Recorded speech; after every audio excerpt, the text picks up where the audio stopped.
Cricket ప్రపంచం ఎంతో ఆసక్తిగా ఎదురుచూస్తున్న తరుణం రానే వచ్చింది. టీ20 క్రికెట్ సంగ్రామంలో విశ్వ విజేత ఎవరో తేల్చేందుకు గుజరాత్లోని అహ్మదాబాద్ నరేంద్ర మోదీ స్టేడియం ముస్తాబైంది. ఇవాళ జరగనున్న టీ20 ప్రపంచ కప్ ఫైనల్ పోరులో డిఫెండింగ్ ఛాంపియన్ భారత్, న్యూజిలాండ్ జట్లు అమీతుమీ తేల్చుకోనున్నాయి.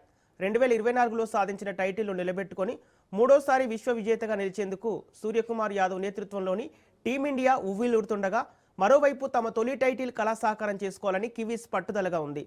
టోర్నీ ఆసాంతం ఇరు జట్లు అద్భుత ప్రదర్శన కనబరిచి ఫైనల్కు చేరటంతో ఈ మ్యాచ్ ఆద్యంతం ఉత్కంఠభరితంగా సాగటం ఖాయంగా కనిపిస్తోంది.